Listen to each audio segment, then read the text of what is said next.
Nate Goyard.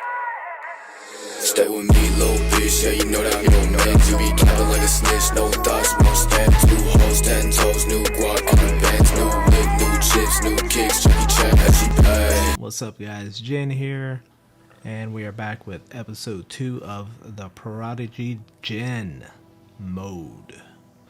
Yeah, right now we're gonna get into the first topic, which is life. I might change that title, I'm not sure, but yeah, right now it's called life, and I'm gonna definitely change it. Matter of fact, all of the titles, the different categories might be changed now that I'm thinking about it, just to fit it more with my cyberpunk theme. So man, I freaking love the colors right now. We got this, it's like candy, this blue and then the pink. It just looks really fun and edible. But yeah, I'm gonna talk about my channels, what I've been trying to figure out this past year as far as the channels and what I'm going to be doing.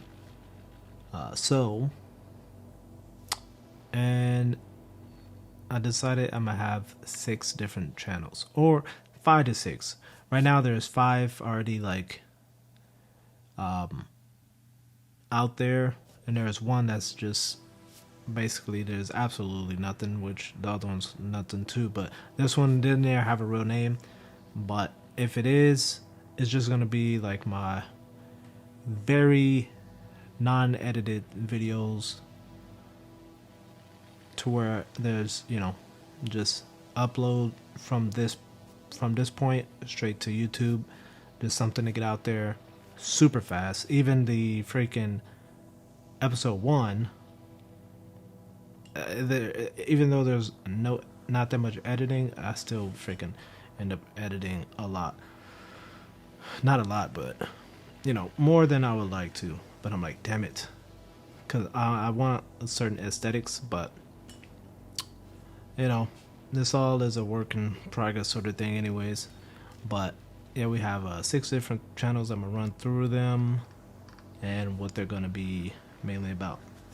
So first one, the channel with the most subscribers, we got the Prodigy Jin, which is the main channel, and that one will basically have the big content on there, like the animations for like Anime King tournament and everything that revolves around that whole thing, and special videos and Battle King content. Although most of if any Battle King content on here that's more Battle King specific will also end up on a different channel, which I'll get to. But yeah, that will be where that one's based. And I've been I tested out like a couple of videos with the direction I wanted to take the Prodigy Gen Mode, but I realized that the vision that I have for that is in a position where I have like more of a community already. Like, I was thinking too far ahead, and I was thinking in a different mindset than where I would need to be, where I should be. I was thinking in the future, but I need to be thinking right now. And the type of video, like the way YouTube works,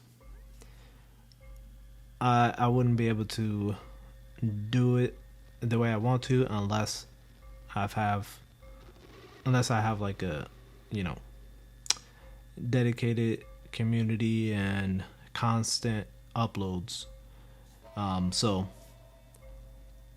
the Prodigy Gen, where that sort of content is going to be based at, is put to the side for now. I cleared out the channel. There's nothing on it. Because I want certain aesthetics that I want the old videos to mess up how the channel looks. So And then I started going into, just how YouTube working, like a rabbit hole, just research and how to make everything better, basically grow the channel, grow subscribers, better editing, all this stuff, and cinematic lighting, all like everything related to YouTube, and just like my other stuff I've been researching over this past year. And it has brought me to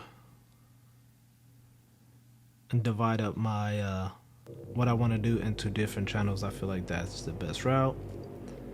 And more channels, dedicated stuff, makes it easier for me to be able to put stuff out there. So that's what we're going to be doing. So the next channel, the Prodigy Gen versus the Cyberverse. That one is my cinematic video game channel, where I have like cinematic video gameplay walkthroughs of certain video games that I play. Not all of it's going to be cyberpunk based games, but it's just going to be games that I like. The first game is going to be Cyberpunk 2077. Still a work in progress. I have no idea as far as percentage how much I've completed of that. It is a pretty beefy task, and the more that I think about it, just uploading this past actually the one plus side I have is that I have to chop it down into 10-minute segments, so I guess that is a good thing, because trying to do the full 2 hours or something like that I had is like no way my system would have been able to do that. So 10-minute segments, it still seems like it'll be much easier task, because just doing this podcast for the 2 hours that I did it, rendering that bad boy in 4K, oh my god, it's been a struggle with that. So I'm still figuring out things with that, and right now for the gaming channel, I'm working on a format that is kind of like story based, but also how YouTube works, as far as like a format where it will get the viewers' attention and keep their attention, also tells the story in a way where it's engaging the entire way. Basically like your typical story layout. How you would create a story in a book or movie, whatever, is the same way I'm trying to work on the video, and possibly any sort of video where it's not just me talking. I might try to use that to an extent as far as how the videos are structured with their certain acts and things like that, but at the same time playing to the YouTube algorithms. I think, well, regardless, it'll help me with storytelling in general, which regardless is gonna end up playing in my favor, just helping me become a better creator. So I'm working on that, and also the fun bits, because there's like montages put throughout, so to spice it up, just in case there's some down moments, which there are really not any down moments, just there's normal gameplay, and then there'll be like montages, just to reward the viewers, which I like to call like money shots. And like another thing I kind of developed for myself, with not just what I want to give to the audience, but also what me as an audience, when I'm watching something or whatever, I want to feel like I'm getting paid, the money shot. I want to feel rewarded when I'm watching something, which can be anything. At the same time, I want to, when I'm making it, I also want to feel like it's rewarding because it's super cool, super fun, whatever the case may be, is dope as hell. That will be rewarding for me, in which case I will believe it will be rewarding for the viewers, which are you guys. So, and like a good example of this, since The Matrix just came out, Matrix Resurrection, if you look back in The Matrix, the money shot, one money shot would be the bullet time slow motion dodge, right? That's a money shot. That's rewarding for the creators. You know, it's rewarding for the creators, but it's also rewarding for us. So when I'm watching something, I want to be rewarded with your money shot. Whatever you thought was going to be amazing or whatever, and you can't wait to, the viewers, you can't wait till they get to that point. I want to have those in my videos, like each one. I could talk about Spider-Man now. Like in No Way Home, like there's so many freaking money shots. You get rewarded constantly. Like if you think about Marvel and in their movies, they reward us a lot, right? You gotta have some type of reward at the beginning of the movie. You gotta have multiple rewards in the middle of the movie. They have a reward at the end of the movie, and then they have post-credit rewards even after the movie's already over. And sometimes those have the biggest pops. So if you think about it that way, if you're creating content, I feel like you should always have little moments, maybe even spread it throughout, where you're rewarding your audience, and also hopefully it's rewarding you as well. The last reward example I'll give is not, I guess I can give some specific examples. So you got like Daredevil, you got Atomic Blonde, you got Old Boy. Some of their biggest rewards and that people remember are the one shots, where the camera stays in it on, it doesn't necessarily have to stay in one spot, but basically there's no cuts. And for fans of action and fight choreography, things like that, good fight choreography, those things are very, very rewarding to us, and it's a good money shot. So that's why people like them, especially when they're done well. So those are the type of things I want to do with my I want to implement into my gaming channel, and just like my content in general, rewarding you guys as far as like a visual and even sound, a visual sense. So that's something I've been thinking about and trying to make sure is incorporated properly into my videos. And so enough of that. So next channel will be the Prodigy Gen Mode, which is this one.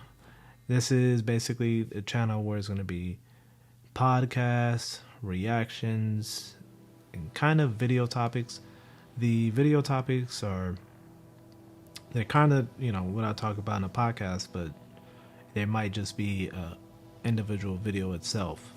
And sometimes, who knows, it might not even make it on a podcast. I don't know.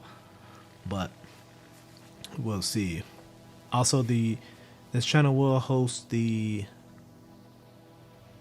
breakdown of the episodes, like the podcast episodes, into parts. So the last one is split up in 10-minute chunks, so it should come out to 12 parts from my calculations. So I still got to upload them. I was trying to decide on how often I should upload the parts. I was thinking maybe just spread it throughout the week, like 1 or 2 or 3 a week. That way there's some consistent content constantly coming out. And then obviously it'll be behind at that point if I'm trying to do 1 episode a week, but I think it's still, better than nothing. So and it's just good for if people are too intimidated by the clock time of the full episode. So people will be like, they might be interested in just the individual topic. And one thing, I still got to work on thumbnails, which is, that's a whole thing in of itself. Being a content creator and trying to attract as many people as possible, our biggest 2 things are the thumbnail and the title. The title, I've got as far as the clips, I figured, I already knew what to do. Basically, if you're going to be content creating, at the end of the day, you want people to click your video, you want people to watch your video. So the first step is clicking on your video. So, and possibly, technically, the first step is watching your video. Second step, clicking. No, I messed up. The first step is seeing your thumbnail, and then the second part is clicking the video. Third part is watching the video. So you need to create an enticing thumbnail to get people to want to watch. They see the thumbnail, they might, if your thumbnail is really good, but maybe not the best, they might want to look at the title so they can see what the thumbnail meant. Very good thumbnails, you just look at the thumbnail and you're like, I'm clicking that. Like, you go on YouTube or Facebook. Nah, not so much Facebook, because you don't really have control over that. But go on YouTube. Actually, you can use every social media thing as an example, because if you're scrolling, depending on what that first image is, that can make or break if somebody's going to watch. Even though some of those, now we're entering the day and age where the videos automatically play. So that's a whole different thing. Which I'll get into that in a second if I remember. But we want to have a reward. Remember, I was talking about money shots. The thumbnails should be a money shot itself, right? Something that's going to stick out and it's going to make people pause on scrolling and see your thumbnail and want to look at the title, if not click right away. What I was about to say was, just go on YouTube or whatever, YouTube specifically in this example, go on YouTube and just scroll through, see if there's a thumbnail, see if there's a video you want to watch. Just looking at the thumbnails where you click, you're not even interested in looking at the title, you just want to watch it right away. Even if it's, people you're subscribed to, you don't watch every video from everybody you subscribe to unless you maybe subscribe to one person. Even then, you might not. So look at the thumbnail and think about what they're doing in the thumbnail to make you want to watch. And then look at the title. Those are the things that we need to be money shots in and of itself. And it is very difficult if you're thinking on a high level scale. And I still find myself being lazy about it. Obviously, like, because I haven't made the thumbnails yet, but I uploaded the videos. But I'm also testing to see if I can do it late. I think you can upload, change up your thumbnail a little late and then you can still see it attract attention. But that will, unless your video is like something like just super educational or informative or something, then the thumbnail and the title is going to matter. So you definitely need to put a lot of time into that. And honestly, what I've been doing is, like, when I'm creating my video, I'm thinking about the title and thumbnail, so that way I can like spice it up a little bit, clickbait it when I actually come down to making it the title and thumbnail, that is. So, for example, I talked in the first episode, I talked about my Stream Deck getting stolen by Amazon driver. Right? So, out of the 10-second 10-minute clip that I had, I used that portion as the title of the first, or one of the parts of the video, because I knew that was like a something that'd be of interest to see what exactly am I gonna say. Now it could be better.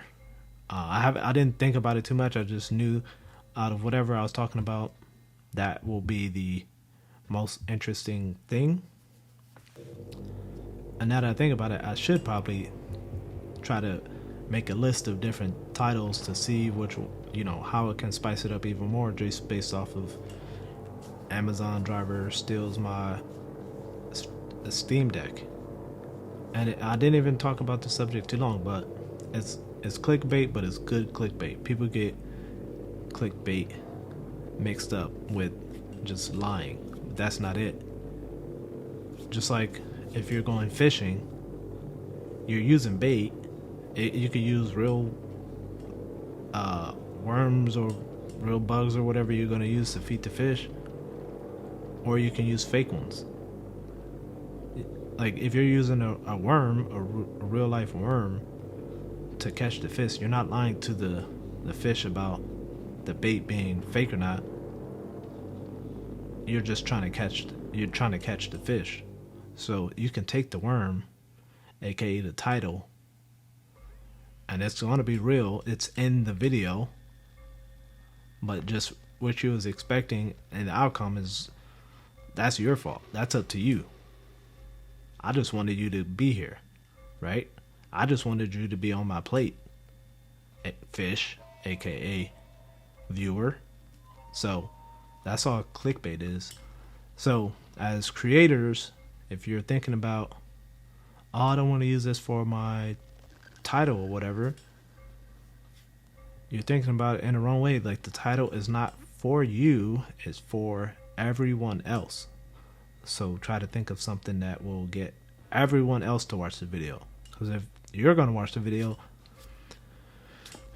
if you only want you to watch the video, you might as well not even upload it. Right? You can just keep it on your phone or your computer or whatever, and then go on about your day. But if you upload it to YouTube or whatever, where you can have titles and thumbnails, then put something that will grab people's attention. Or at least try to. Talk to a few people, friends, family, whatever. Ask them. If you already have like a list of different titles, ask them, hey, which one would you click on? And then ask multiple people, see what kind of different results you get, and then go from there. They might not know the best, but at the end of the day, they'll be, people just like random other people that surfs the internet.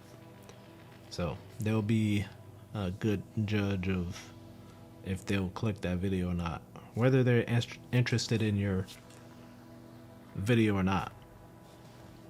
So it's best to ask as many people as you can. Brainstorming is good. You can brainstorm with me, I'll help. I've done it before. So don't let that slide by. I'm actually do better at trying to come up with my thumbnails and everything, even just for these clips. And then, oh, I meant titles, but titles and thumbnails. I'm gonna try to do better on both. And what do we have next? So that was a long tangent for the Prodigy mode. And then the next channel that I have, so we got Gen, we got the Prodigy Gen versus Cyberverse, we got the Prodigy Gen Mode, then we have the Prodigy Gen Cyberpunk. So the Prodigy Gen Cyberpunk is basically going to be a products channel where I review, overview, preview, and just showcase products. It'll be mostly tech, but it's not limited to tech. Like, I just thought about it, like, oh, I'll probably display some comic books, do like a little overview, just talk about what I collected. Statues, we got the Cyberpunk statue, definitely will see that on there. And as a matter of fact, since I have the Hunter statue video in the works, I guess that'll be on this channel too. That'll probably be the first one on the Prodigy Gen products. The Prodigy Gen Cyberpunk channel. And I guess since I'm saying that, I'll upload the teaser there, because I didn't upload the teaser on YouTube, only on Facebook and TikTok. So yeah, I'll do that. That's where those type of products will go. Videos will go. And we'll take it from there. And then the 5th channel is the Battle King, the Circle of Life and Death channel. That'll be the official channel for that. Everything Battle King related will go there. And it'll be a bunch of different content. I was thinking about just opening up, because I have a lot of Battle King content that is basically kept to myself, but I think I'm gonna just let a lot out and put it into content, because that's what I'm doing Battle King in the first place, is making it more content driven. It's basically gonna be a part of all of the channels, and just make it to where it's like impossible not to know about Battle King. Like, so that way, even if I have like some super viral content for whatever reason, let's say, I don't know, I have a channel, one of these channels I have, let's say this channel, right? I react to something that is viral in itself, then I go viral. Let's say I get like 50 million views. Then if I have like my Battle King stuff around it, how I have like the top and bottom HUD, and probably even Battle King characters and transitions and things like that, that you guys will know about Battle King one way or another. Even though you might not know what exactly it is, it'll be there. It's like, what is it, like, what do they call it, bird feeding, like, giving you little crumbs basically. That way, I've been thinking about ways on how one should expand their franchise, especially like, someone like me who has very small audience across multiple platforms. How does one, even someone who doesn't have an audience yet, how can they get their characters to be better known, more known, right? So that's some of the things I've been thinking about with Battle King, and I feel like no content, no creator, as far as like with characters and things like that, they don't incorporate their characters into their channel. They treat it as not that important. but I was thinking like, why, if they want this, franchise or whatever to be huge, why wouldn't you? Why not incorporate it into your brand in and of itself, especially if it's your 100% creation.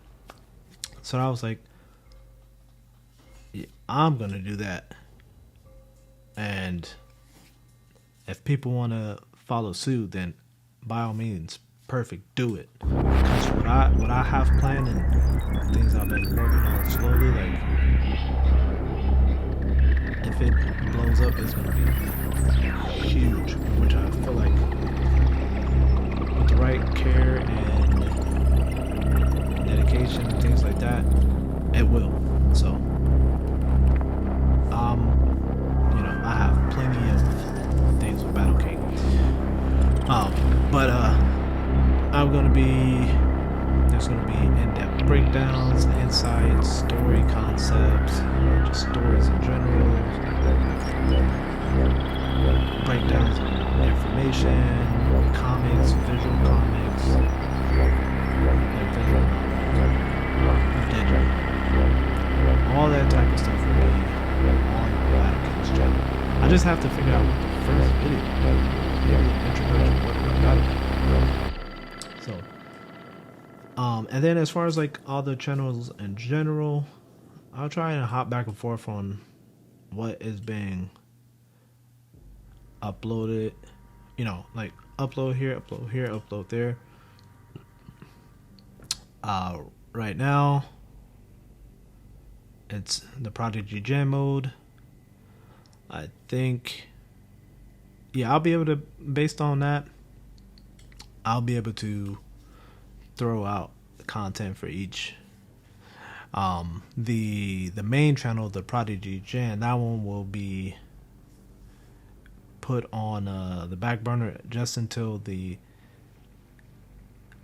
content and the audience is there a little bit across these other channels, to where that way they can go that way. And another thing I'm gonna do to get that channel up and running is I gotta come out with some animations. So, and I already know I already knew that not having the animations for the Anime King tournament of some sort is hurting it. So there will be very small, short little teasers to open some eyeballs, because I think just the right things, I want to play things out correctly. Some things I test just to see how I was doing, but if you see me doing something and there's no results from it, I'm taking notes, regardless of what actually happens with the video or the channel. I'm taking notes and I'm coming back harder. So just keep that in mind. Like I never stopped thinking about the Prodigy Gen Mode, or like the Anime King tournament and Battle King and the animations, all that stuff. I haven't decided not to do it or anything like that. It's just that I wanted to make sure that I was doing the right thing and making sure that the content was placed appropriately. That's why I came up with all these channels, so I can do it that way. And I wanted to put the right quality into it and branding, so things like that will play a part in making this all come into life. So that's and then the last possible channel would be more of, that was the channel I was talking about, where there'll just probably be like raw content going up, and kind of just like a do whatever the hell I want type of channel, to where I can have more engagement, talk with you guys directly as far as like help and ideas with content, because I definitely want to help you guys, people who are new, who never really thought about or knew how to do or create content and make it good. You know, there's lighting and audio. Main two things you gotta care about if you're gonna be on camera or if you're talking. Obviously both, because I said audio. So got any questions, definitely let me know. And it's just a matter of starting somewhere. You're gonna get better over time. So even if it's not the best right now, that's okay, because you might have all the best equipment right away, but content could be trash. So you know, one viewer is going to see it. What's the difference? So yeah, let me know if you have any questions as far as content creation. And again, I am gonna go more in depth with some of the people I talked to about their content. It was more so people I actually know in real life. There was like maybe like one or two that I knew over the internet, but all the same, help is help, and we all like it and appreciate it. So that is enough of that topic. Been going on for 36 minutes. All right. Not gonna talk about any tech today, I don't think. I'm gonna just move on to the UFC fighter. UFC, so still not much. Hold on, I'm pausing. Alright, so I'm actually gonna skip topics and go straight to movies. So we'll talk about Spider-Man, The Matrix.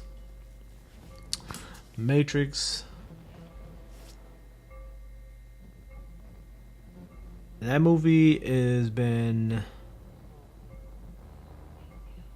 very, what's the word, like mixed. Is mixed the right thing? It's getting a lot of negative feedback. A lot of people not liking it. I'm assuming a lot of people are looking at it on face value as well, and not so much the story. They just want it, I don't know, a lot of cool action, basically, you know, Matrix action, but maybe more from Neo,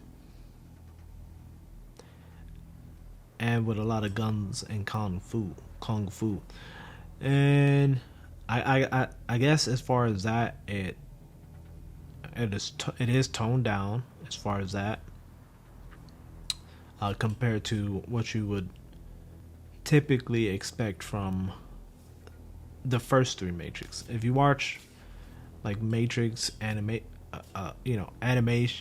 then you might go into it having a different idea, since it's not all just based on that sort of thing. Now, I kind of seen it twice. I went to sleep on it the first time, not because it was like a bad movie or anything, but because I was just tired. Like my sleep schedule got still affected. Actually, me talking on this podcast is probably the only thing that's making me not sleepy right now, because the last few days around this time and a little bit earlier, I've been getting sleepier instead of, just being actively awake. So I was dozing off quite a bit, going in and out of sleep, but still seeing most of the movie. And then like the day after that or whatever, I watched it again. But I feel like I still need to watch it again. I did watch a couple videos, and I watched a video that gave like their thoughts and opinions on what the movie was about, and I thought it was a very good video. And also, that was when I realized, you know what, people probably gone into this movie under the wrong expectations. Now the trailers were being secretive, period, you know, just because they didn't want to spoil anything, but they did have everything that they showed in the trailers as far as like the action, but you just didn't know what was the context of the action. Now that we have the context of the action, and there will be spoilers for this in Spider-Man just in case if you haven't seen it. The whole thing is Neo, his powers has been suppressed, you know, thanks to the machines. And I'm not going to be very well articulated on this or Spider-Man, so forgive me, but he has been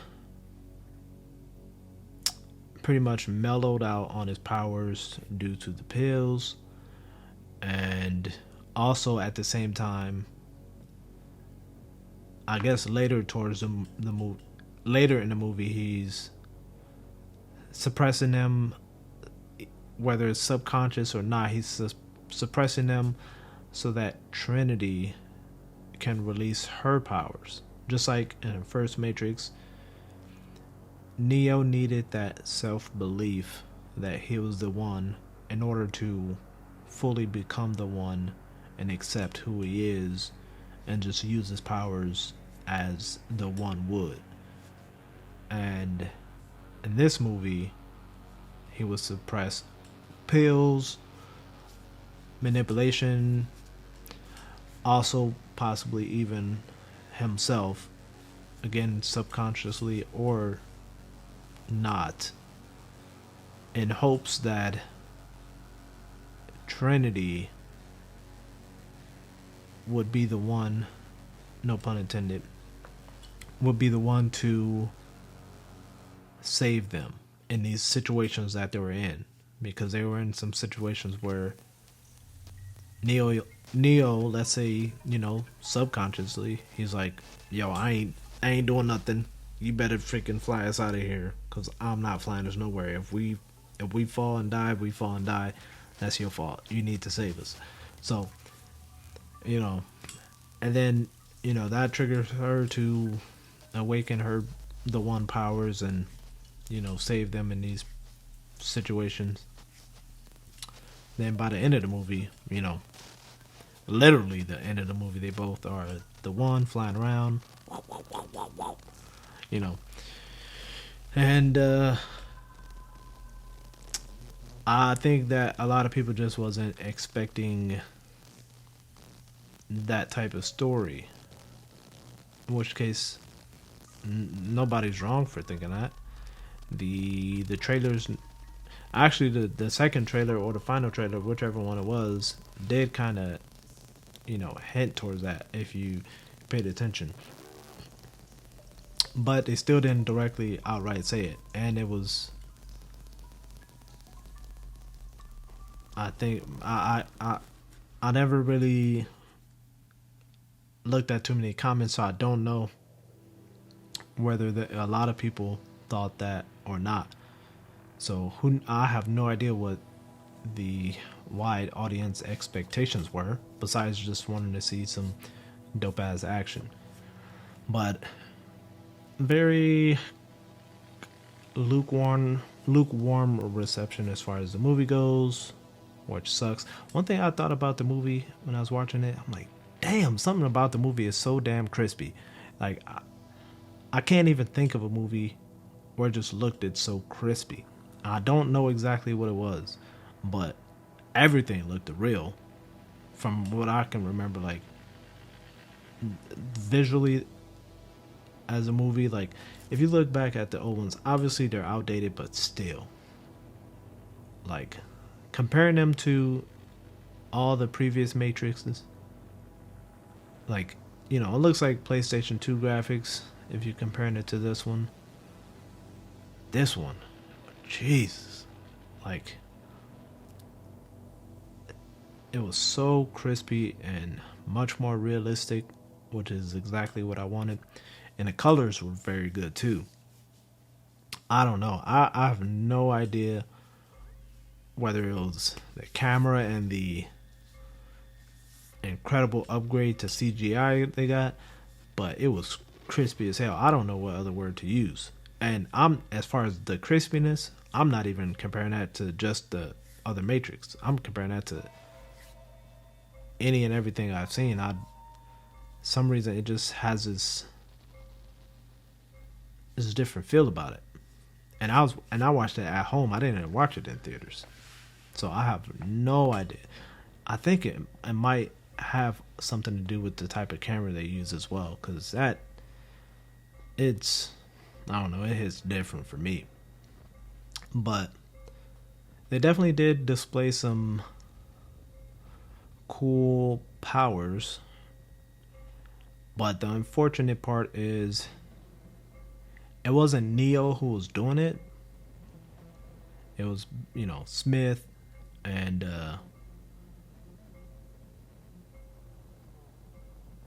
or are they both Smiths? I can't remember if they both were Smiths or what the other guy's name was, but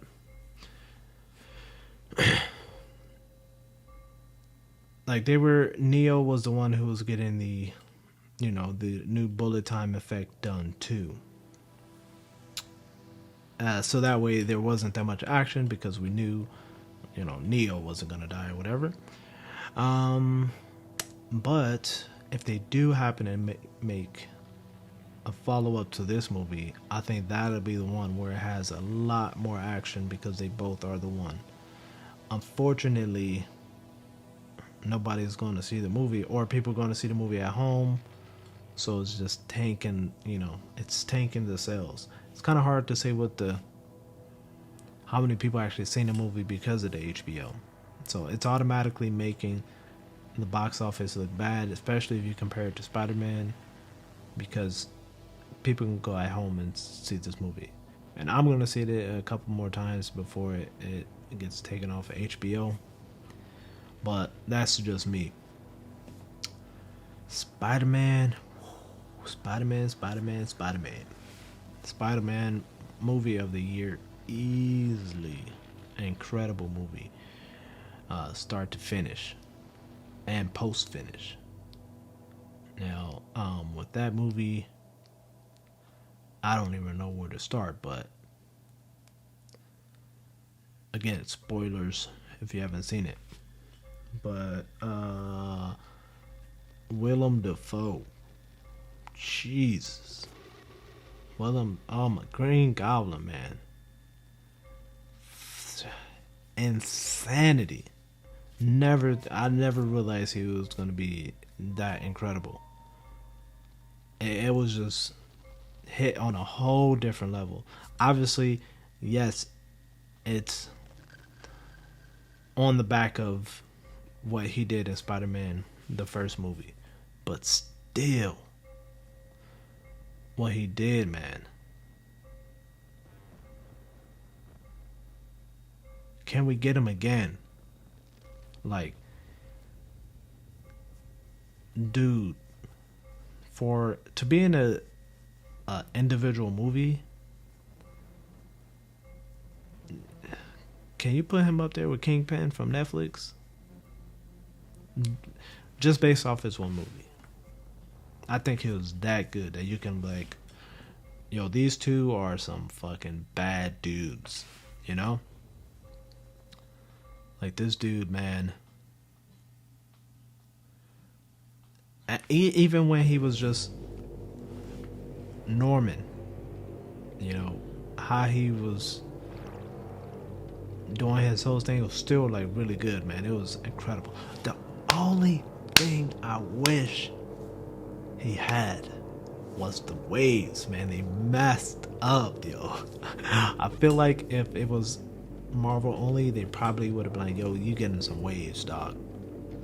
But since it was, and also because it was the previous, it makes sense that he doesn't have waves kinda. And I'll say why it doesn't as well, or why you can make the excuse to why he does. So he didn't have waves because he didn't have waves. He didn't have waves back in the first movie. He just had his normal little, whatever kind of cut you want to call it. And this one, I made a post. I'm like, yo, before this movie came out, please tell me somebody's seen Willem Dafoe walking around with a do-rag.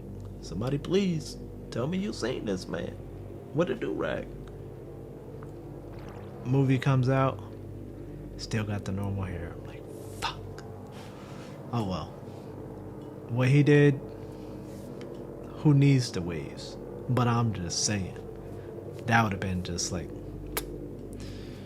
icing on the cake. But he was phenomenal. And the way they teased him when he first appeared, just a little teaser. Then he shows up later, complete opposite. We wasn't expecting him to come back like this. We went into fucking throwing a fucking fastball, about to fucking end our whole career. The next time we see him, he's up sitting next to our auntie. He's sitting next to our auntie like there's nothing wrong. And you're like, alright, I wasn't expecting this. And then that plays into this whole little sub arc where we have like this great moment where Peter has this new type of, as far as like, at least definitely as far as us, has this new spider sense style they're doing. He's like, what the fuck? Like, you got all the villains all up in one spot, trying to be good for the most part, or at least giving it a chance. You know, Peter gotta do something for each of them to make them be chill and everything, but they all up in one spot in Happy's apartment. And out of nowhere, Peter like, yo, what the fuck?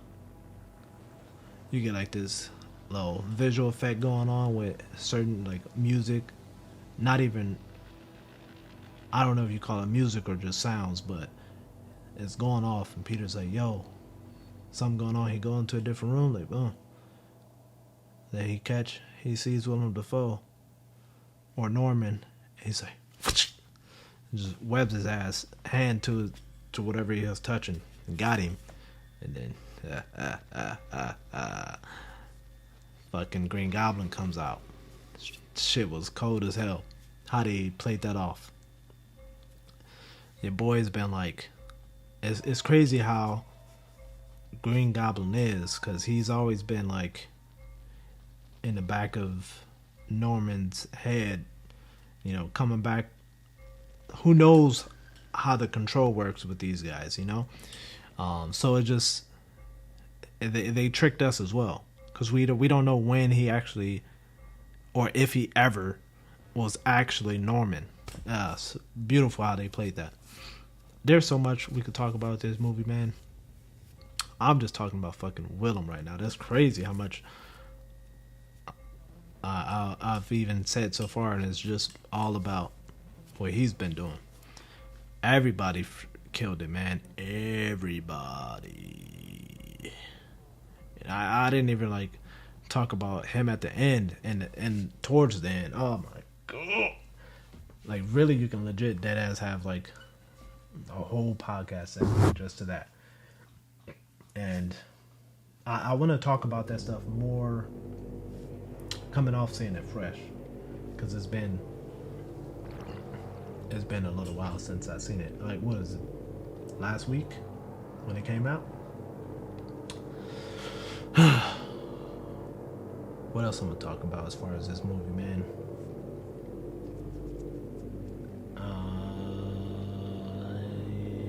The Spider-Mans. Obviously, I want to talk about that, but I'm trying to think if there's something else. Oh yeah. So, how they could have made him have waves, even though he didn't have waves in the first movie, is literally the same way they did Electro.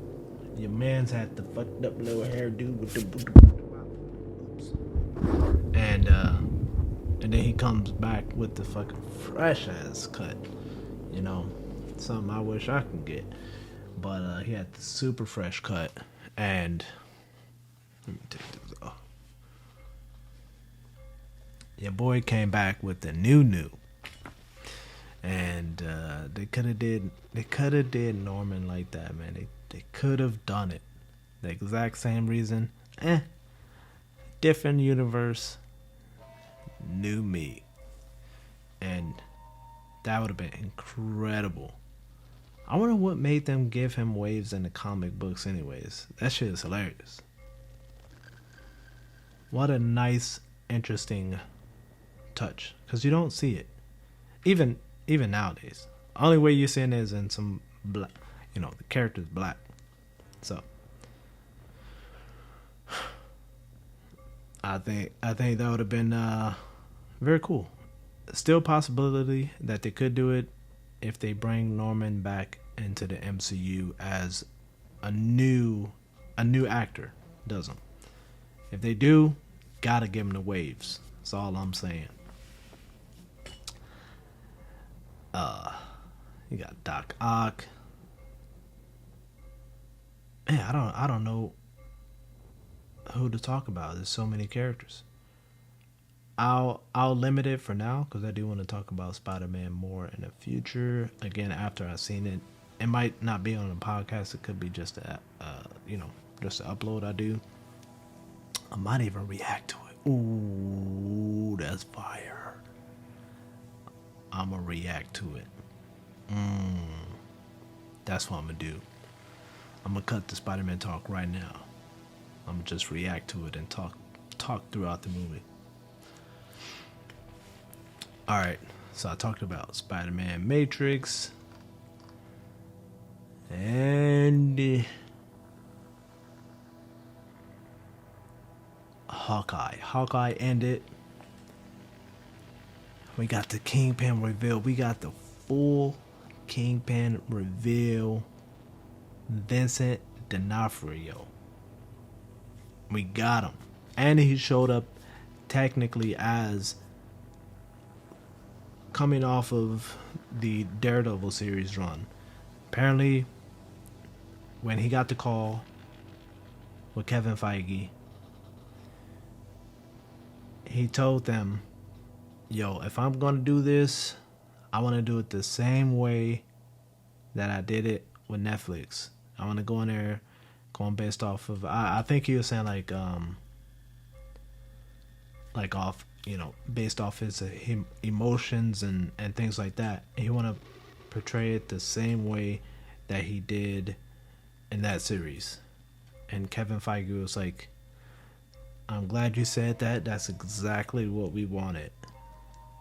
And bam! You could tell they had that same type of vibe. Obviously, looks are a little different, which I found out later after the episode. The looks is based off a comic appearance. He had that in a Spider-Man issue where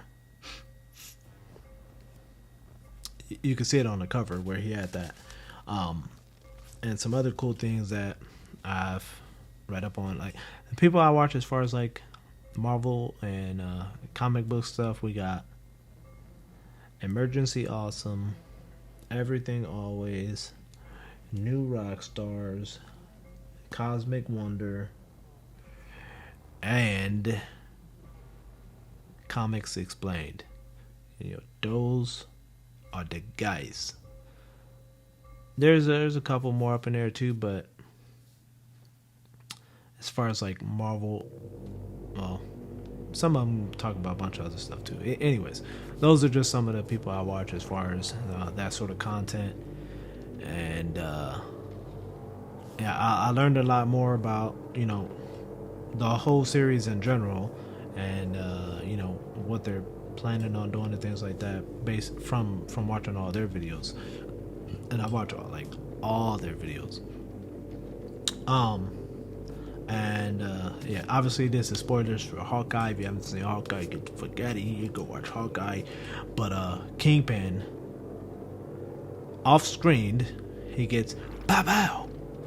Yo, Kingpin was getting fucked up, but wasn't phasing him. But at the end, he got fucked up. He got pop pop right in the eyes, or apparently in the eyes. Again, it was off screen shot, so we don't know if it was up in the air, pop pop. We don't know if it was to the body, bop bop. But based on the comic books, the same scenario played out, where he goes up to Maya, or Maya goes up to him, pulled up on him, hold. Ooh, Kingpin gotta go on the hold list. Oh my god. So he gets hold. She shoots him in the eyes. In the comic books, he lives. Again, in the comic books, he lives. I don't know how this man surviving up close encounter, bop bop to the eyeballs. I do want to see how they explain this and how he's gonna get blind and then gets his eyes back. Please explain. Comics explain. Please help me. It's gonna be very interesting, and I wonder what series we're gonna learn about that from. Whether it's gonna be Echo or something else. But it was super cool seeing Kingpin. Dude, durability and strength just went up. You thought he was a beast in Daredevil? Nah, they definitely upped it up in this. Your man's got hit by a car. He got off screen quick. Got right up like it was nothing. Like a little kid hit him on a bike. That's how he got back up. He got shot with a bow and arrow. Took it off like it was nothing. It wasn't no like his little vest like he had in Daredevil. It was just a normal ass shirt, I believe. He just ate that shit. Your man's is built different now, and his strength, he's just. Although it was Kate Bishop, he was tossing her ass around. Like you could tell, they just beefed him up. They gave him buffs out the ass. So, which is definitely dope. I already was expecting this with Daredevil, because I was expecting, one thing I was thinking about Daredevil, what we're gonna probably be seeing now, is more CGI stuff from him. Possibly not all CGI, but for sure some of it would be CGI. Him flipping off buildings, skyscrapers and shit like that, much higher up. So I think they're gonna take him off the ground, unlike how they had him in the Netflix series. You seen him doing like little parkour on the rooftops, but super realistic. Now with Marvel, I think they're taking the cuffs off of all of these characters, and they beefing them up. So we've seen Kingpin, he got beefed up. So that's gonna be cool to see what they do with Daredevil. But a lot of people kind of lukewarm about Kingpin. A lot of people hating. Like, bro, this is Marvel. This is not Netflix, dog. I just watched a whole season of Daredevil just like last week. Bruh, if you want to see that Kingpin, which is the same Kingpin, but if you want to see him be as brutal as he was, just go watch the Netflix first. It ain't going nowhere. It's still there. Just go watch it. Alright? And then we seen one episode. People comparing one episode Kingpin versus 3 seasons of Kingpin. Bruh. Like, stop. Relax. There's more to come from Kingpin. They ain't just kill my mans off with one episode. Trust. Alright. And then the Hawkeye series in general is very good. I still gotta watch it as just all at once now.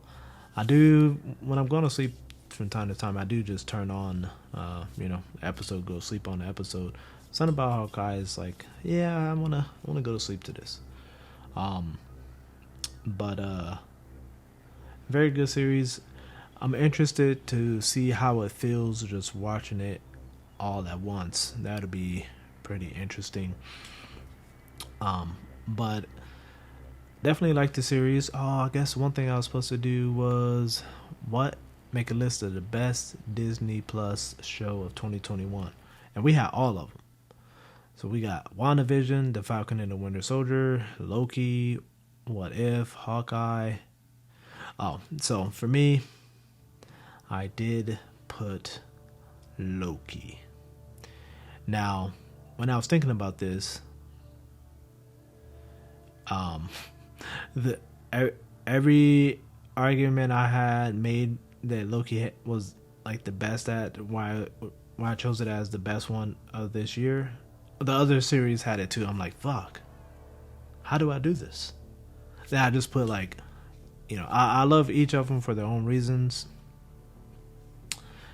and I think I just came down to it was the most fun, but all of them were fun, man. Like they all, I at first I said like, oh, Loki had the most mystery, but I'm like, how do I say that with WandaVision? Now, how do I say that with What If? So I couldn't do that, but it had a very interesting mystery and the stakes. And then I was like, oh my god, the stakes in WandaVision, like how can I do this, right? But the stakes in the finale of Loki, a glorious purpose. Oh my god, that the ending half of Loki was just, it just made it, man. They killed it. The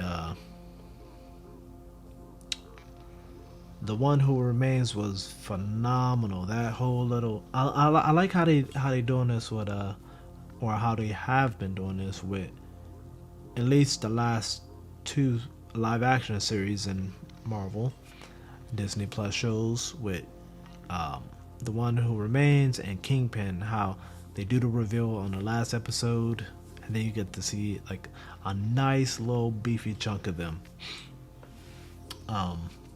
Just a little whet our appetite. So, and The One Who Remains, man, his impact was to me, he had the biggest impact out of all of the shows. So that alone would have won it as my favorite. But the set design, everything was awesome about the Loki. So that's why I chose it as my favorite MC movie of this year. And what a way to start out with your Marvel Disney Plus shows, man. WandaVision, yo, watch WandaVision if you haven't. Just bear with it. The first 3 episodes is gonna start out weird and old school, and you're gonna be like, what am I watching? Click, and you're gonna turn it off. Just give it a moment. It's doing it on purpose. There's reasons why they have it the way they do. They go through decades at a time. What is it, like, starts at the 60s, 70s, 80s, 2000s. I think they kind of skipped 90s and just mixed it, and then we get into the present, and then when the present pops off, yeah, they kind of go back and forth with stuff too, and it's like very interesting how they do it. But they killed that, and then Falcon and the Winter Soldier came out right after it, and they did a dope ass job. Introduced a bunch of like new elements to the Marvel universe. Then Loki just drops, boom, just, oh, you want to introduce new elements? How about this nuke? Boom, they just freaking kills it with that. Then with even What If, What If was awesome too, man. Freaking Infinity Stone Ultron, bruh. And then Infinity Stone, spoilers, if you don't want to be spoiled, if you haven't seen all of What If, get out now. Countdown. 5, 4, 3, 2, 1. Infinity Stone Killmonger. Oh my god, nasty. I didn't think of that at all. No idea, never seen that even in concept, or not one YouTuber uttered Infinity Stone Killmonger in any of their videos. I watched all of their videos on all of that stuff. Never mentioned it. Completely shocked me. He looked amazing, and what a nice little money shot. As I was mentioning earlier, they rewarded us. They paid us with some very nice surprises and a dope battle. Oh my god, the best money shot they had in What If.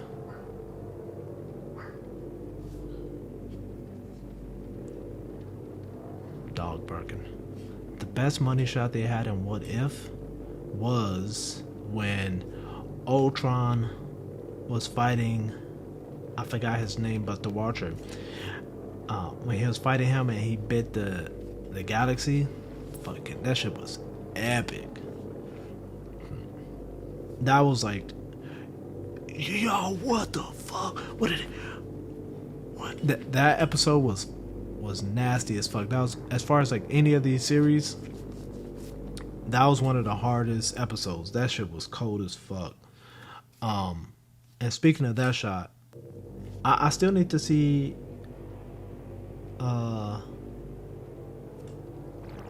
what is it? Eternals.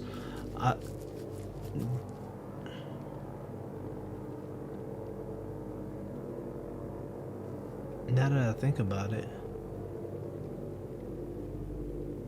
I think that might be the first Marvel movie I probably never seen in theaters, bruh. Jesus. But I didn't see that in theaters. I watched it online. And I need to watch it again in better quality because the quality was pretty butt cheeks. But the money shot they had in there was the end of the movie. Literally the whole end of the movie, where one of the Celestials comes, like he just appears in the sky, like, oop, shit, the mic, but he appears in the sky, big as hell.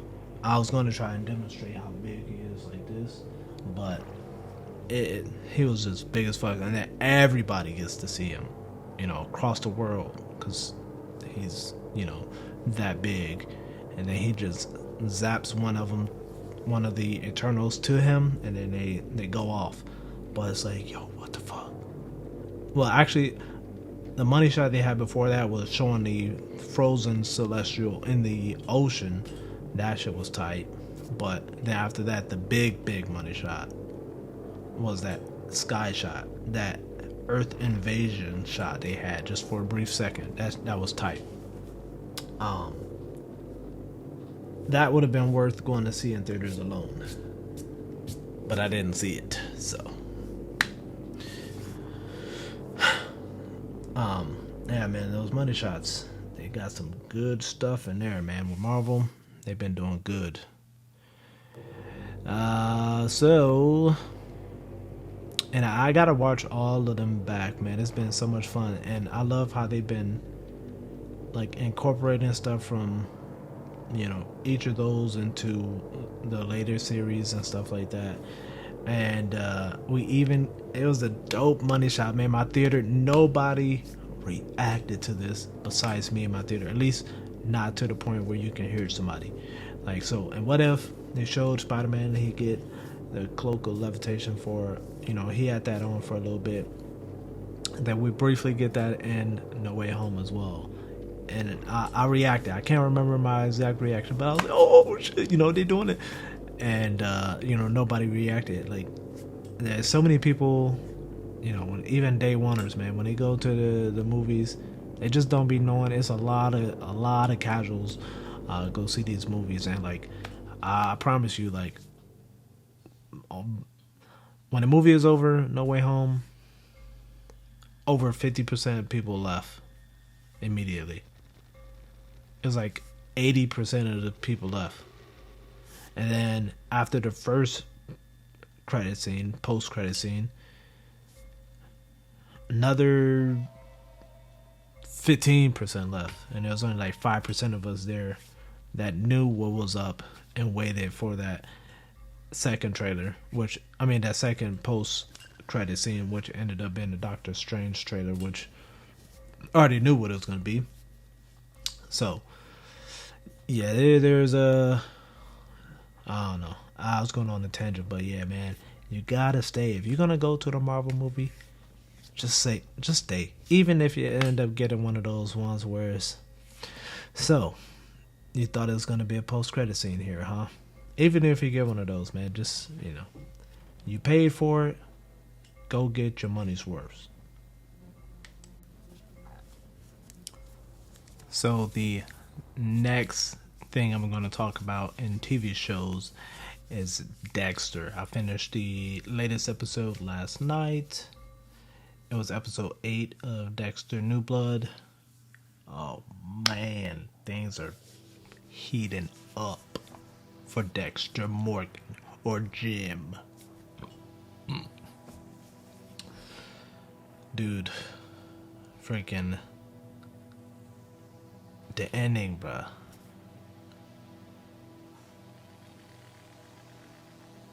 He's finally gonna tell, or supposedly he wants to tell his son everything officially, to the point where he says to his son, I'm gonna tell you everything. I know how you feel. He just saved his son's life. His son just got betrayed, and he was telling him, he was telling him through text, like, yo, you cannot trust this man. Get away from him. He just throwing him off on some teenager shit, not listening. Like, bruh, I don't even, man, you don't relate man, you don't connect at all, bruh.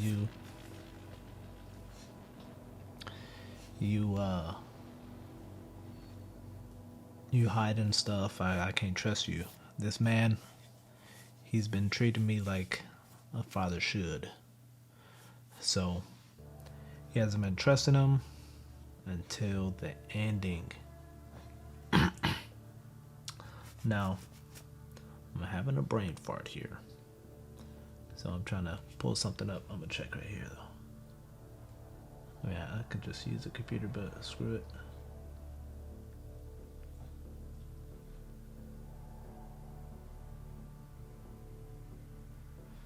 The ending was very, very good. I was pretty surprised by by how it ended. Harrison is probably gonna become a straight up killer now. Maybe. I don't know how they're gonna play it. That'd be pretty tight if they make him like Dexter and he's just like full on like, yeah, I'm done with Dexter. Was on when he was a kid now. Oh my god. If they want this to last for a long time, that's the route they take it. If they want to wrap this up within like 2 seasons, then they don't go that way. Or they could still with 2 seasons, just, speed it up, or they die or he dies at the end. I don't know. But it was crazy how they had that spoiler for, this is spoilers for Dexter. I said they had that spoiler. They had that, Dexter had that like dream of Harrison like killing all those bullies at the from the rival wrestling team. He was fucking them up, dude. And then it was, oh my god, you killed him. It was crazy. I knew that shit had to been like a dream or some shit. I'm like, there's no way my man is just going this crazy. And then they had that little reveal where they didn't show who it was. After he killed somebody, then somebody walked in on him, and then he like smiled. I'm like, the hell, who is this? And then Dexter woke up. But freaking Angela is getting closer and closer to like figuring out like, yo, Dexter is a freaking serial killer, the Bay Harbor Butcher. And hopefully there's something that just throws her off. But I don't know what it will be. It might be, honestly, the only thing that I can see having her drop it is Kurt. Like something like Dexter like saved her life or some shit. But she might end up being like freaking Dokes, man. Which sucks. Because Dokes was such a good character. And she is too, but obviously they play different roles, but those people that get too close, man. They get too close to the fire. Just too close. And then they fucking get burned. So she's awfully close.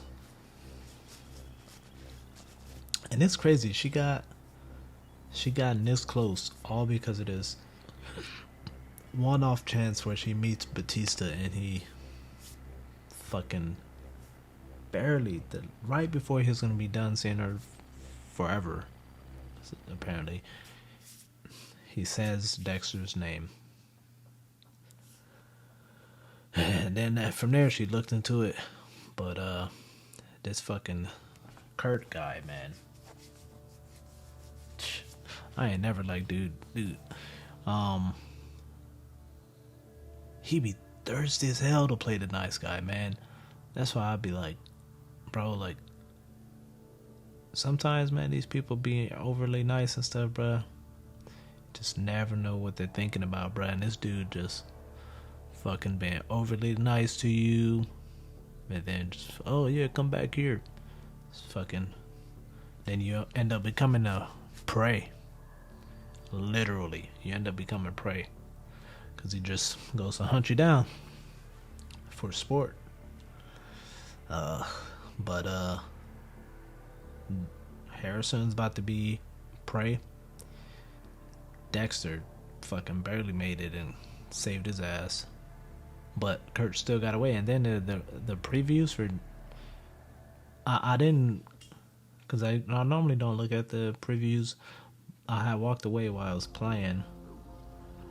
And then it just sounded really interesting, so I ran back. And then all I think I seen was like Kurt, he still like shows up again and he's like talking with Angela or somebody. I have no idea, but it's like now this dude's still trying to play like I'm Kurt, you know, while like being in the view of everybody. What's it out?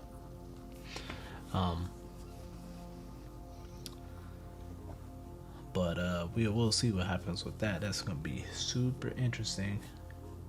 And we haven't had that much of Deborah this episode, which is I guess surprisingly. I guess Dexter hasn't been in his head that much, which he has, you know, that's Dexter, but I guess he hasn't had too many battling thoughts, I should say.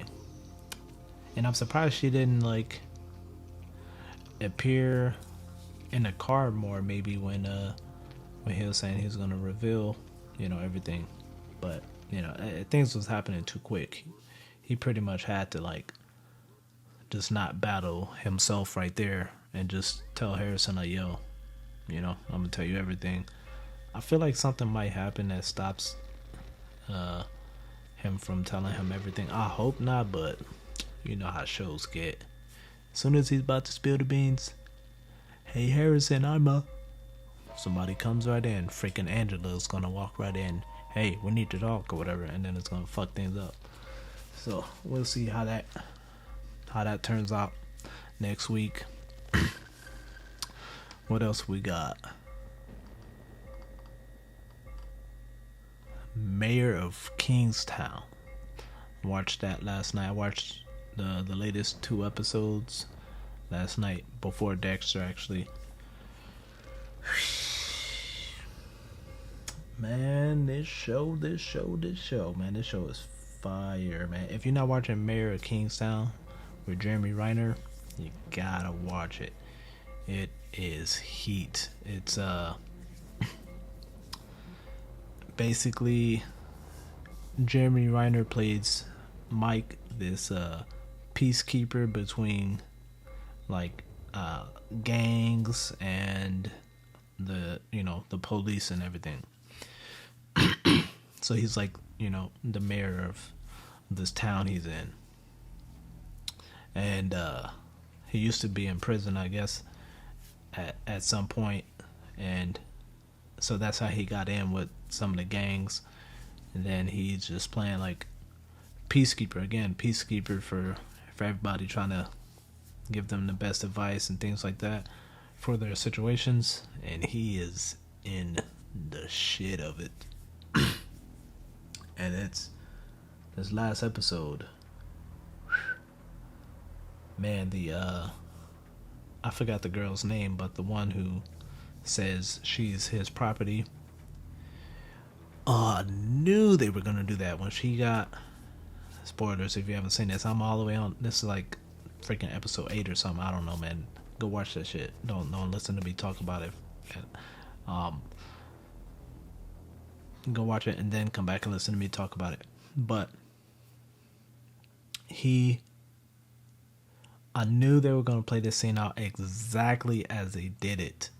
So the girl who has been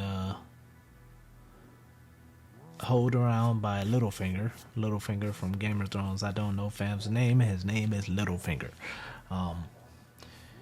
The girl who's been held around by Littlefinger got freaking tossed around, handed over to one of his associates, and this biker kind of gang. Yeah, they're like a biker gang or whatever, and they are just like awful, just drugging her up, beating her, everything, raping her, and then she's like about to get treated even worse. Like the next day, she's about to get treated even worse. And they're like, yo, one of the girls comes up to the boss of that area. It's like, yo, I broke your toy, man. And then he goes and check on her. Like, yep, she's broken. Drugs her up. And then they're like, yeah, we about to freaking hand her over to another gang, since they're too tough on her or whatever. So they hand over to some Bloods, and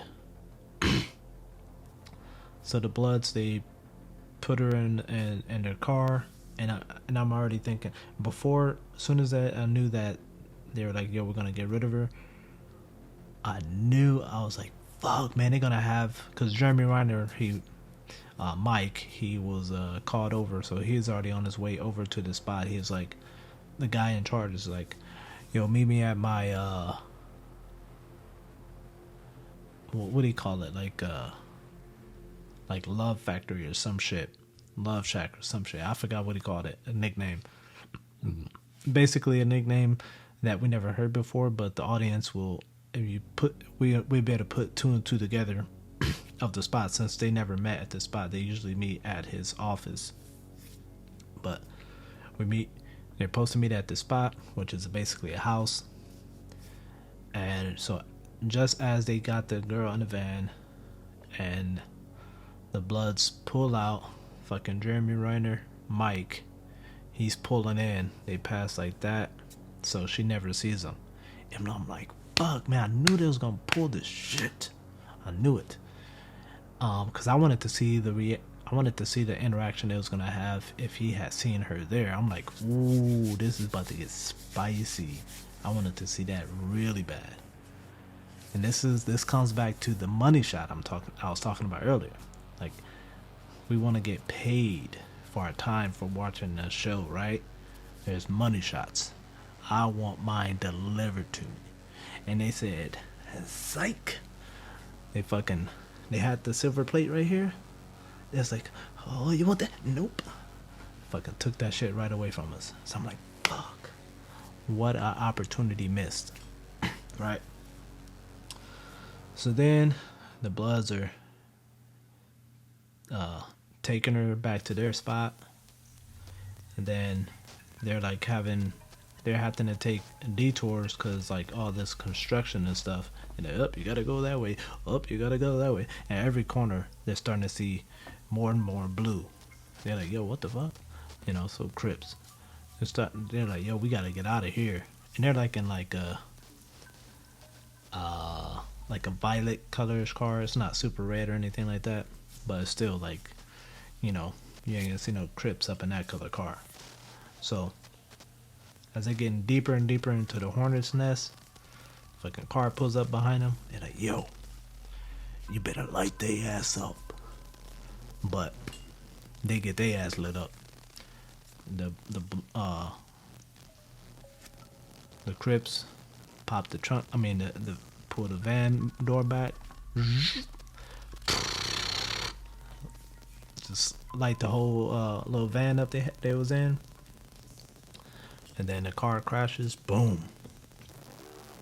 And then we already thinking like, yo, please tell me they did not kill her. Right? We're like, hopefully she did not get killed. Out of nowhere, somehow we got like this attachment towards this girl. I guess because the way she's been getting treated. She's been getting treated horribly. Because she wasn't at first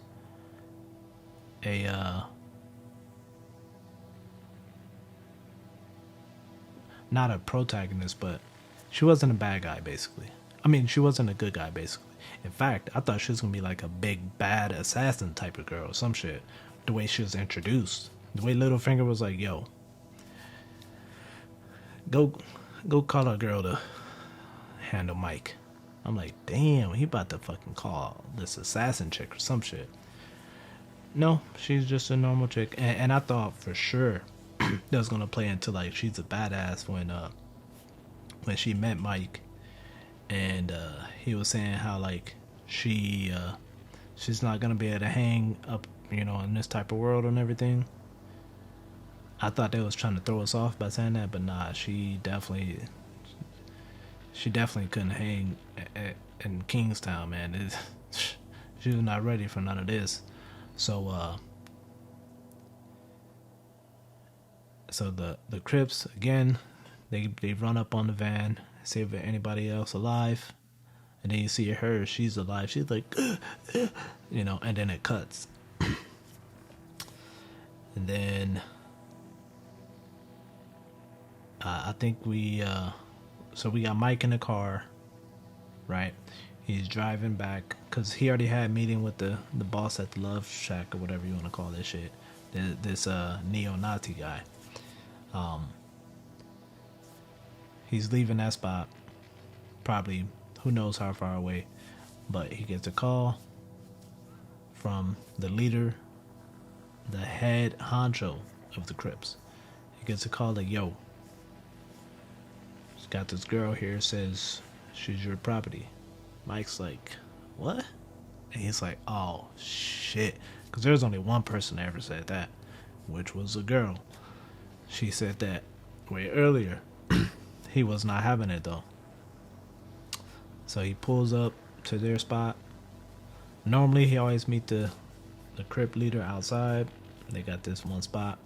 This time he had to go inside. He went deep through all the Crips. Met a couple of them. Seen the girl. He's like, damn, she's fucked up. Obviously she's been getting fucked up for a minute. And then takes her back. He's like, yo, who did this shit? She takes him. She says, she points out who it is.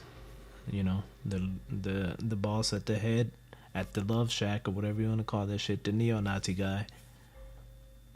Oh, before that, as he's taking her out of the Crips spot. The Crips leader was like, yo, I got something for him if you need it.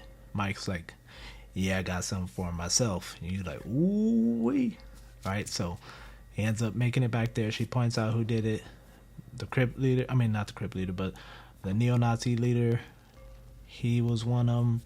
You know, the chicks, everybody's fucking this girl, basically, right? So you thinking he might have like a little conversation with him or whatever. My man's didn't even get out the car before he popped one up in his ass. He popped him through the windshield. Bop! Just straight up dome shot at my man's.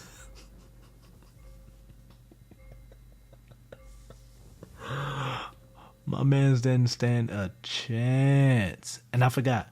They did show their conversation earlier. My man's, he fucked up. Like they never had the best relationship. And he actually tried to hold Mike earlier, and when they had their little meeting, while the girl was with the Bloods, he tried to hold Mike. He fucking put his fucking forearm up to his throat and everything, and just like try to big man's Mike. Mike immediately like pull the fucking gun right there, like, bruh, you don't get the fuck off of me, dog. I am not the one, right?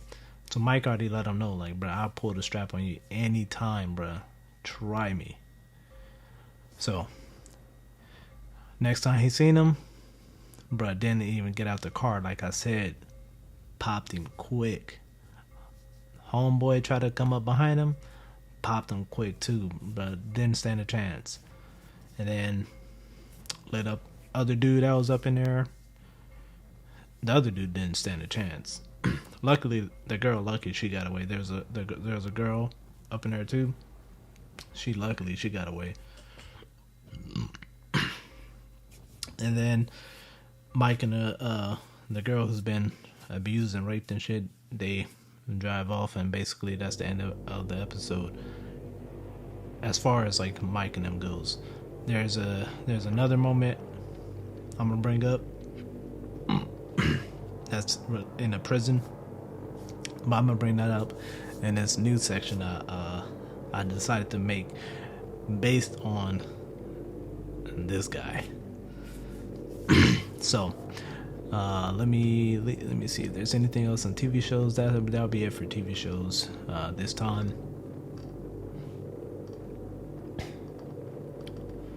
Alright, so I'm gonna skip to the next one, which is statues and figures.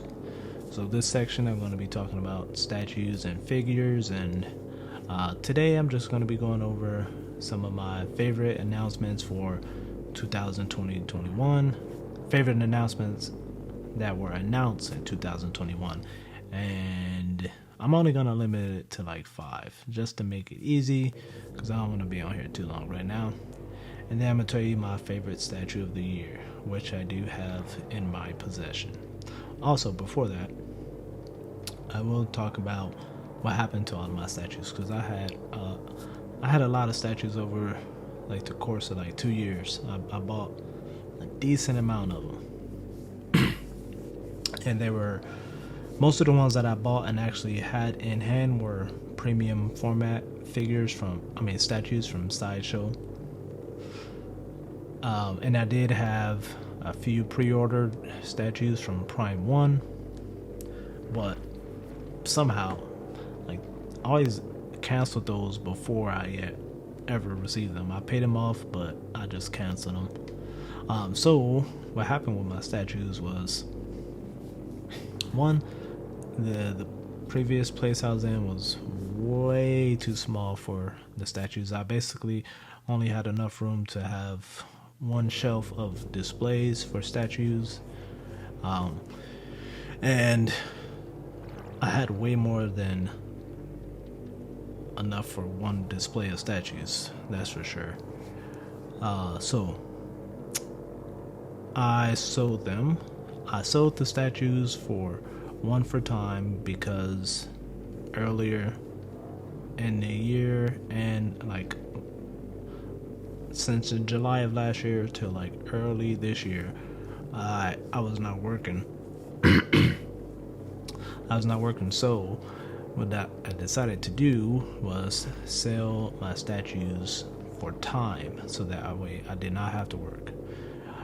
So I sold them for time. I sold them for more money, just in general, and also I sold them because I decided I was changing my theme of my setup. Because before, the statues, when they were mostly Marvel, I had Marvel and anime statues, but now I have a cyberpunk specifically themed setup, and those statues don't necessarily go with cyberpunk, so I had to get rid of them. Yeah, so I ended up selling them. Then the Death Note statue, I got rid of that. The Hunter x Hunter statue, I got rid of that.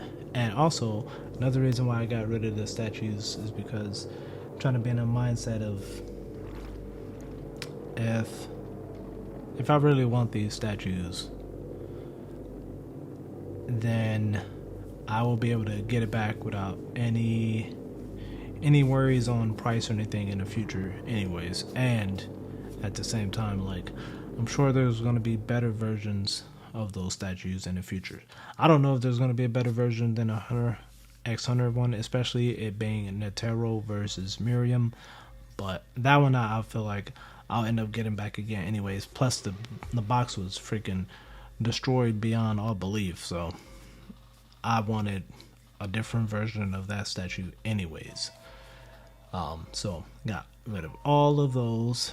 I still have two that, you know, I got Thanos, a bust, and I have Breaking Bad. The Breaking Bad, that one's okay because that's more of like a TV show, and it's my favorite TV show of all time.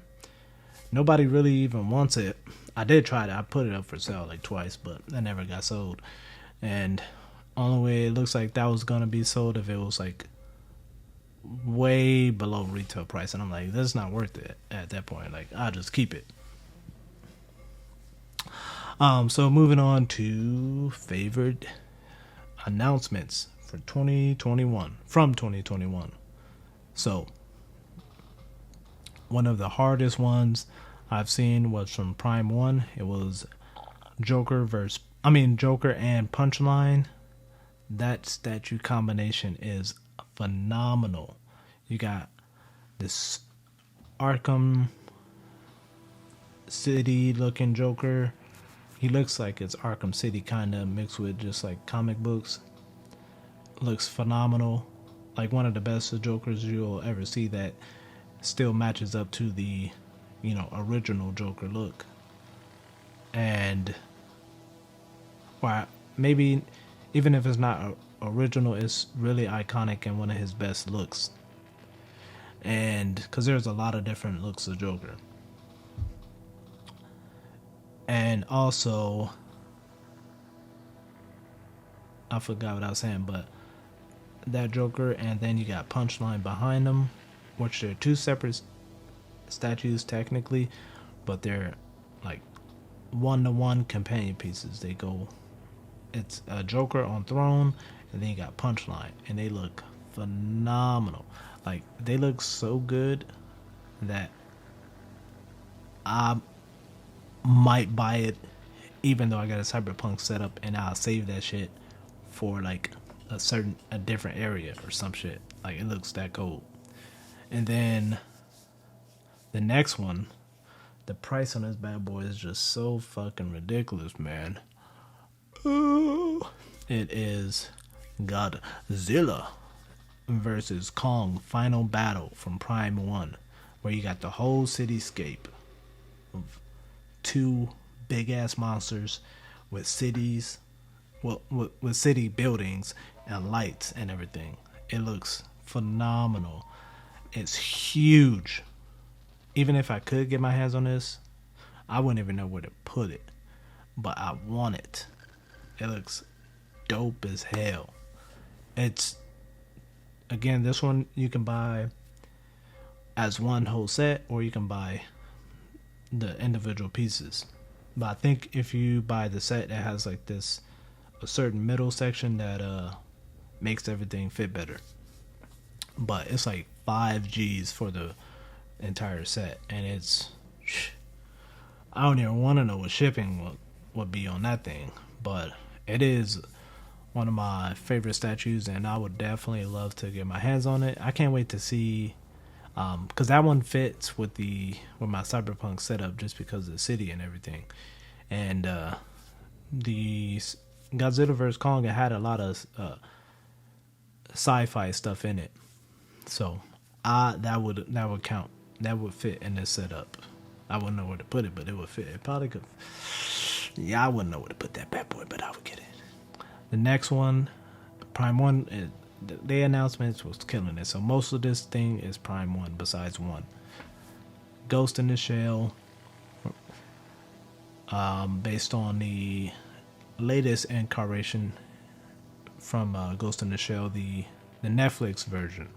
So that one, I'm gonna try to get my hands on that one. That one is sick. And there was another one I'll mention, but it's not. I don't think it's as good as this one, but it does look super cyberpunk. It's from Good Smile Company, the Hobby Lobby one, where she's like fully nude and it has all the wires and stuff. I found out about that one too late. That one looks hard as hell. Later on, when it's actually out, I will look for it for resale to see if I can get my hands on it. Whether it's soon or in the far future, we'll see. But this one from Prime 1, I definitely plan on getting. And then next we have Midoriya, Bakugo, and Todoroki from My Hero Prime 1 statue. It just looks freaking sick as hell. And if I was to choose one anime statue, well, I mean, there's a lot of Figurama has some dope ass anime statues as well. But right now, I'm just gonna pick this one as one of my favorites, because this one just is huge, and you got 3 characters and technically 4 if you want to count a statue inside of a statue, like an actual statue. This one is hard as hell, and it's like a full 360 base, and the scale is huge. So that one just really shocked me. And then the last one is from Sideshow. No, actually it's not from Sideshow, but that's where I'm going to order it from. It's Cyber Lover Pink. This one is, what's not dope about this one, it's definitely much smaller than everything else I named, but it's still pretty dope, and it's super thin. She's super thin too, so that also makes her seem a lot smaller than all those Prime 1s I mentioned.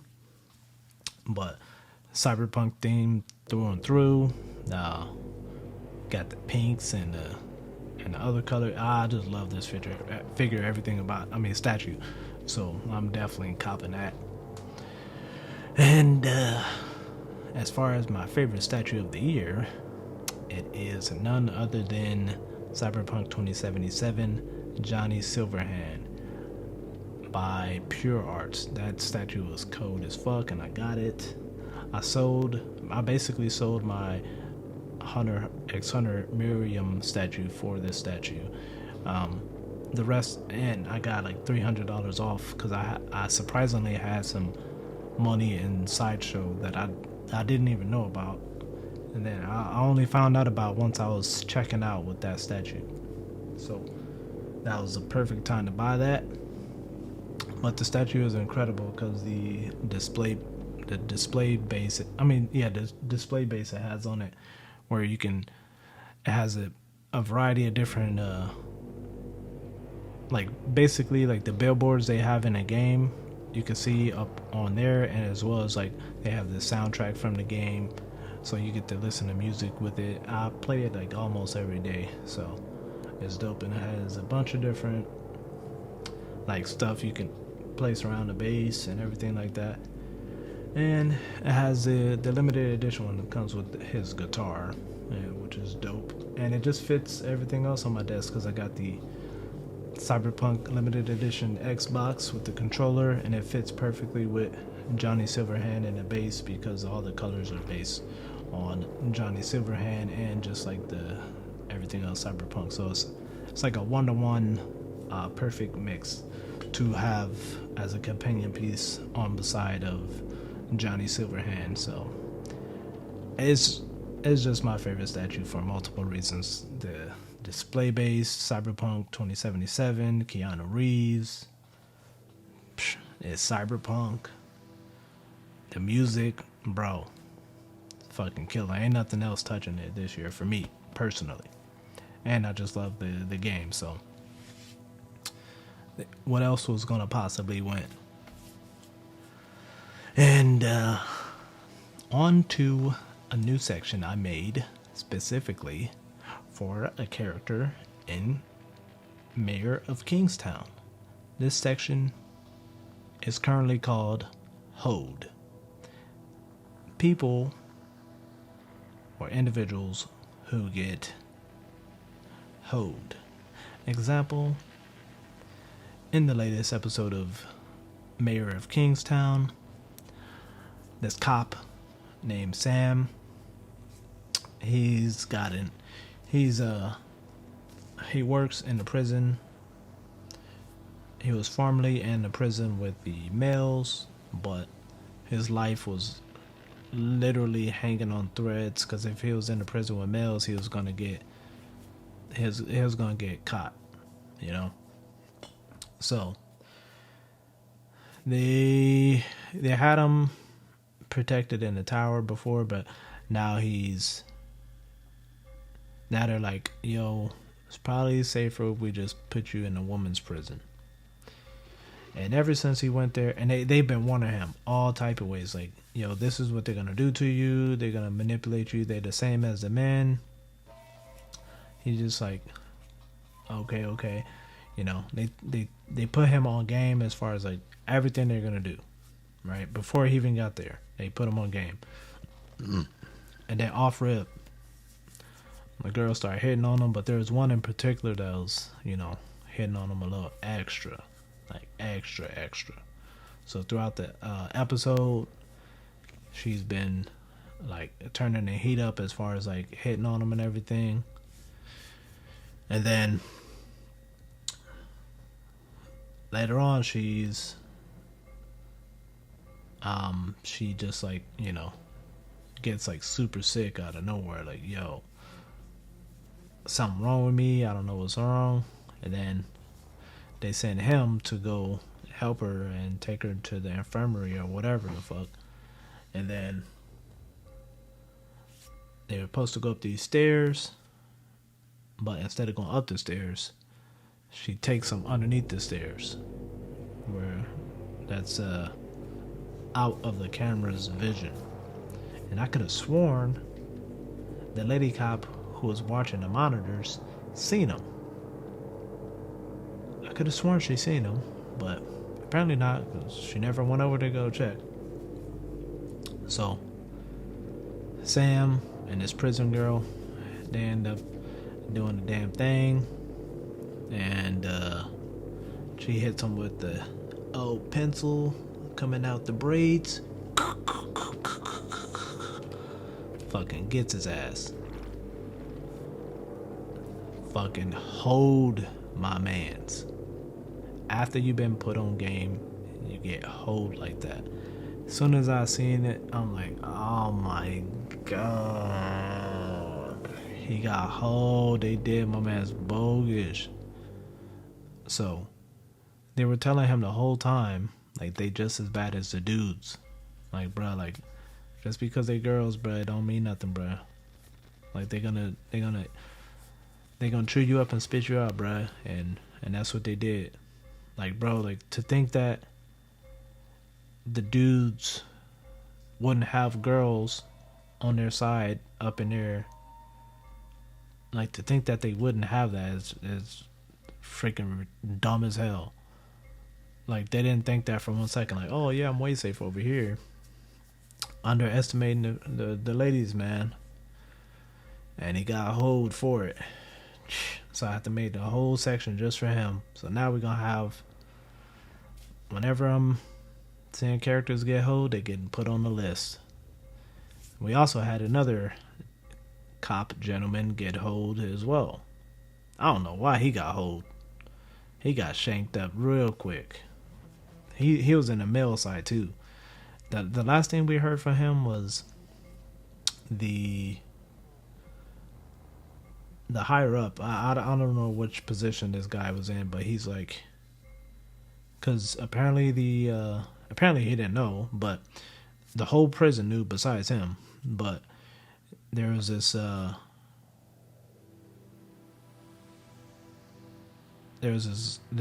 what was he did meth or something. He like made meth or whatever, and he got his son killed. So he ended up getting his son killed, and then everybody was on his. Wait, was this a guy, or was it a rapist?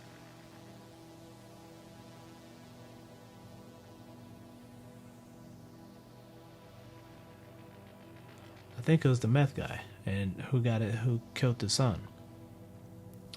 But yeah, everybody hated him and wanted his head. Cops, everybody. Right? So he ended up going to prison. He turned himself in. The cops threw him in prison knowing he was going to get killed, because that was part of the whole plan. Like, yo, you fucking done. So they end up, when this happened, I'm like, yo, this show is something else.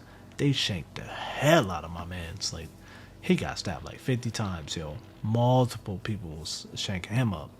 Every color. That was one of the one times where all the gang members were on the same page. Like, yo, we taking this dude out. Even the cops. All of them. This one dude. He had no chance in the world. He was dead. He got destroyed. So the guy in charge of the whole prison, he's the only one that don't know about it, apparently. And he had this meeting with all the gang leaders in the prison. And then he tells the second cop who got hold, he doesn't tell him. He's like, yeah, what is this little situation I'm hearing about this this prisoner who died? And then he's like, I don't know, but I'll look into it. That's the last thing he said before he just got shanked up. I'm like, where did this come from? Why? Like, they didn't explain the plot behind him getting shanked up or nothing. He just got shanked up after saying that. And I don't ever think anybody heard him say that. But he just got hold for no reason. So he got put on the list too. And technically, your boy Kingpin got hold too, especially if he actually got killed. So he got hold just because Maya just like popped him off with the 2-piece, pop, pop, right in the eyes. That's hold. He got hold. Whether his hold was certified with the stamp as far as dead, that's yet to be seen.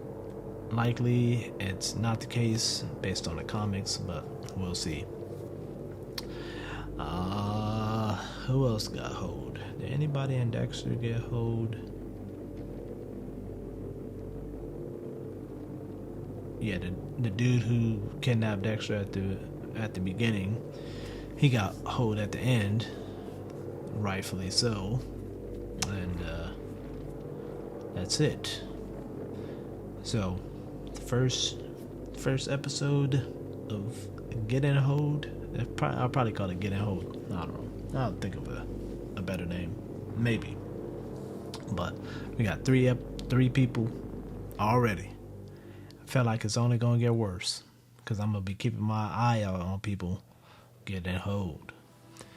And if you seen some form of media, whether it's real life or favorite TV show, anime, movie, video game, if you're seeing somebody get hold, put it in the comments. Unless it's spoiler related to something, I don't know. But if it's not spoiler, or maybe if it is spoiler, maybe you put the warning. You make the comment a little longer. You drop it down in the comment hidden, just in case, and you put what it's attached to at the top. Spoilers. The episode or the show or whatever it is, to let us know. So that's it as far as that section. And I think I will probably end this episode here. And yeah, so I'm gonna get into more stuff in a later episode. And I'm also I'm probably gonna have like official like name and little intros for this section, or like little transition sections for each transition, just to make it a little bit more dynamic. Here I go adding more shit to edit in there. I just can't help myself. But you know, style over substance. So whether it's gonna bite me in the ass or not, I don't know, but I'm gonna do it anyways. So I hope you guys enjoy, and see you on the next episode, which will be officially next year, because I'm not gonna upload another episode. Oh, I should say even record another episode until next year. And I'm not sure how long this render is going to take either. This shit's taking a while, but I think the episodes might just start being rendered in 1080p rather than 4K, just so I can get the uploads faster, because most of you are not going to watch from 4K anyways. So that is all for the day. Thank you for watching the Prodigy Mode. This is the Prodigy Gen. I'm sorry. Thank you for watching the Prodigy Gen Mode. This is the Prodigy Gen, and I am out. Peace. Nate Goyard. Stay with me, little bitch, yeah, you know that I'm your man. You be capping like a snitch, no thoughts, no stamps. New hoes, 10 toes, new guac, new bands, new whip, new chips, new kicks, Jackie Chan.